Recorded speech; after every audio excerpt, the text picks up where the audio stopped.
Hello students. आज हम class 10th का थर्ड चैप्टर पढ़ने जा रहे हैं जो है pair of linear equation in two variable. अब होता क्या है, इक्वेशन जिसमें दो वेरिएबल प्रेजेंट हो आपको वो बोलते हैं linear equation in two variable जिसमें दो वेरिएबल प्रेजेंट हो। अब लीनियर इक्वेशन का क्या मतलब है? Linear equation having highest value of variable is one, मतलब जो आपको एक्स वाई वेरिएबल दिए हैं उसकी जो हाईएस्ट वैल्यू हो वो आपकी वन हो तो उसको हम क्या बोलते हैं? Linear equation. जैसे मैंने एग्जांपल दिया है 2x plus 3y is equals to में 0। तो यहाँ पे 2 और 3 आपके कांस्टेंट्स हैं और x और y आपका क्या है? वेरिएबल है। अब कांस्टेंट्स क्या होते हैं? जिसमें वैल्यू फिक्स रहती है। 2 की वैल्यू 2 है, चेंज नहीं होगी, पर x और y की वैल्यू वेरिएट करती है, वेरिएबल से वेरिएट, जिसकी कोई फिक्स वैल्यू नहीं होती और वैल्यू जो है वेरिएट करती है। अब यहाँ पर x की वैल्यू कुछ भी हो सकती है, y की वैल्यू कुछ भी हो सकती है, वो एक दूसरे पे डिपेंड है। तो ऐसे x और y की जैसे वैल्यू फिक्स नहीं है उसको हम क्या बोलते हैं? वेरिएबल। अब आपने इसमें स्टैंडर्ड इक्वेशन के बारे में भी पढ़ना है तो उसको थोड़ा सा डिस्कस कर लेते हैं। स्टैंडर्ड इक्वेशन आपकी क्या होती है? ax plus B Y plus C is equals to में 0।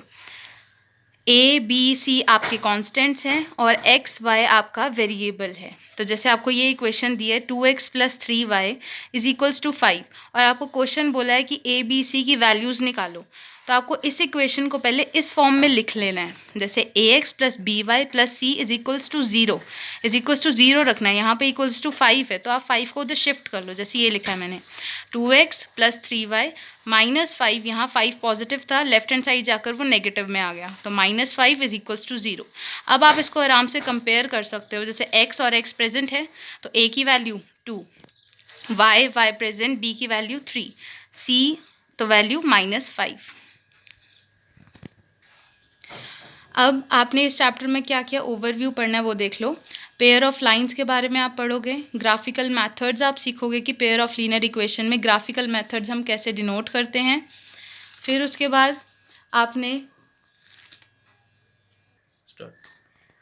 थर्ड आपने बोलना है एल्जेब्रिक मेथड्स आपने सीखने हैं कि लाइन लीनियर इक्वेशन के आपको एग्जांपल्स दिए होंगे, आपको उसको सॉल्व करके एल्जेब्रिकली आपको कैसे निकालने हैं। तो उसमें आपके 3 मेथड्स आते हैं, जैसे सब्स्टिट्यूशन मेथड है, एलिमिनेशन मेथड है, क्रॉस मल्टीप्लिकेशन मेथड है। ये सारे हम अभी डिटेल में डिस्कस करेंगे, उसके लिए आप वेट करिए। फिर आपने नेक्स्ट में क्या करना है? Equation reducible to a pair of linear equation in two variable. आप मतलब आपको इक्वेशन दिया होगा और आपको उसको रिड्यूस करना है तो उसका क्या मेथड है वो भी हम सीखेंगे। तो अब रिकॉल कर लेते हैं लाइंस के बारे में आपने क्या क्या पढ़ा हुआ है। हमने यही पढ़ा है कि जिसकी कोई एंड पॉइंट्स नहीं होती उसे हम लाइन बोलते हैं, राइट। तो इस चैप्टर में हमने 3 लाइंस के बारे में डिस्कस करना है। एक पैरेलल लाइन है, एक इंटरसेक्टिंग लाइंस है और एक कोइंसिडेंट लाइंस है। तो हमने इसको देखना है कि क्या कर रहे हैं। फिर पैरेलल लाइंस क्या होती है? लाइंस हैविंग नो कॉमन और इंटरसेक्टिंग पॉइंट, जिसका कोई कॉमन पॉइंट नहीं होता। जैसे ये है पैरेलल लाइंस है आपकी, इसमें कोई कॉमन पॉइंट नहीं है। जैसे ये है हॉरिजॉन्टल वर्टिकल, इसमें कोई कॉमन पॉइंट नहीं है। तो ये आपकी पैरेलल लाइंस। इंटरसेक्टिंग जिसमें एक कॉमन पॉइंट होता है तो वो इंटरसेक्टिंग लाइंस है। कोइंसिडेंट लाइंस, लाइंस जो ओवरलैप करती हैं एक दूसरे के ऊपर, मतलब जैसे ये है मेरा वन हैंड और उसके ऊपर ही दूसरा हैंड, ये ओवरलैप कर रहे हैं तो ये कोइंसिडेंट लाइंस है, ठीक है। फिर अब देखो सेकंड में आपने क्या पढ़ना है? Graphical methods of solution of a pair of linear equation. आपने ग्राफिकल मेथड कैसे डिनोट करना है वो सारा हम सीखेंगे अभी। मैंने आपको इक्वेशन बताई थी A X plus B Y plus C is equals to 0। तो अब देखो अगर आपकी लाइंस इंटरसेक्टिंग आती हैं, ठीक है, आपने इक्वेशन ले ली, जैसे ये मैंने एग्जांपल लिया है x minus 2y is equals to 0 और 3x plus 4y minus 20 is equals to 0। आपको ये इक्वेशंस दिए हैं, आप इन्हें ग्राफिकली आराम से कर सकते हो। इसके आपने पॉइंट्स निकाल लेने हैं फर्स्ट इक्वेशन के, सेकेंड इक्वेशन के फिर आप पॉइंट्स निकाल लोगे, उन्हें ग्राफ पे डिनोट कर दोगे। अगर आपके वो ग्राफ पे डिनोट, अगर किसी को नहीं आता मैं अभी सिखाऊंगी, कोई डरने वाली ज़रूरत नहीं है। अगर ग्राफ पे आपकी लाइंस इंटरसेक्टिंग आती हैं तो हमारा उससे क्या मतलब है कि उसके सॉल्यूशंस कितने हो सकते हैं। सॉल्यूशंस मतलब उसकी एक्स और वाई की वैल्यू कितनी होगी। अगर इंटरसेक्टिंग लाइंस हैं तो एक्स और वाई की वैल्यू यूनिक होगी, मतलब एक ही वैल्यू होगी, एक से ज़्यादा वैल्यूज़ नहीं होंगी उस इक्वेशन के लिए। अगर आपकी लाइंस पैरेलल आती हैं, मतलब कोई इंटरसेक्शन पॉइंट नहीं है उनमें, तो पैरेलल लाइंस के लिए उसका कोई सॉल्यूशन नहीं होगा, मतलब आपका एक्स और वाई 0 0 ही आएगा, कोई सॉल्यूशन नहीं है उसका। अगर कोइंसिडेंट यही ओवरलैपिंग वाली, कोइंसिडेंट लाइंस हुई तो आपका इनफाइनाइट मेनी सॉल्यूशंस हो सकते हैं, मतलब उस इक्वेशन के लिए एक्स और वाई की वैल्यू बहुत सारी हो सकती है। तो खुद देखो ये कोइंसिडेंट लाइंस हैं, है ना। अब इस पे फर्स्ट वाले पे एक्स की वैल्यू 1 है, दूसरी लाइन के भी उस पर 1 1, देन 2 2, 3 3। तो अब यहाँ पर x की वैल्यू 1 है तो दूसरी लाइन के लिए भी वो x की वैल्यू 1, क्योंकि वो ओवरलैपिंग हो गई है। 1 1 2 2 3 3, 2 है, सेकेंड वाली पे भी 2 है, 3 है, 3 है, तो उसके काफ़ी सॉल्यूशंस हो सकते हैं। तो वो को इंसिडेंट लाइंस होती हैं।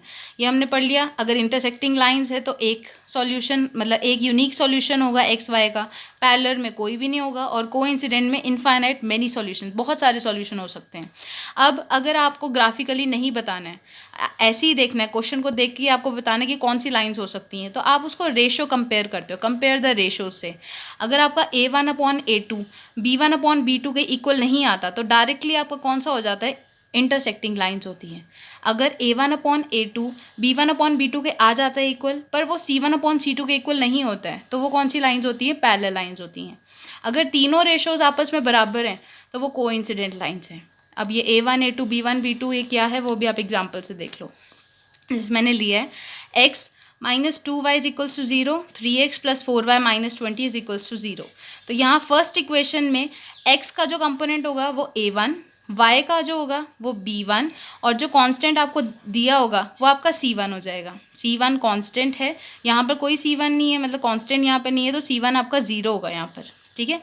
सेकेंड इक्वेशन में x के साथ वाला A2, y के साथ वाला B2, और c जो है कांस्टेंट जो है वो C2 हो जाएगा। मतलब x के साथ a, y के साथ b, और जो कांस्टेंट है वो c। जैसे ये इक्वेशन में है ना, ax + by + c, तो a x के साथ वाला a, y के साथ वाला b, और जो आपको कांस्टेंट दिया होगा वो c, ठीक है। अब फर्स्ट इक्वेशन में a1 आपका था 1, और सेकंड वाले में a2 कितना था 3, तो 1/3 आ गई। अब यहाँ पर b1 कितना है -2, और b2 कितना है 4, तो वह कैंसिल आउट करके -1/2। A1/A2 B1/B2 के इक्वल नहीं है, तो मतलब ये कौन सी लाइंस हुई, इंटरसेक्टिंग लाइंस। और उसके कैसे सॉल्यूशंस होते हैं, यूनिक सॉल्यूशंस होते हैं। ऐसे ही मैंने सेकेंड एग्जांपल लिया है, x + 2y - 4 = 0, 2x + 4y - 12 = 0। A1 A2 B1 B2 C1 C2 आप निकाल लोगे। 1/2, ये 2/4 है तो ये 1/2 कैंसिल होके आ गया। C1/C2 -4 - -12, तो कैंसिल आउट करके 1/3। अब देखो यहाँ पर A1/A2 B1/B2 के इक्वल है, पर C1/C2 के इक्वल नहीं है, मतलब कौन सी लाइन हुई, पैरेलल, और किसके नो सॉल्यूशन होते हैं, ठीक है।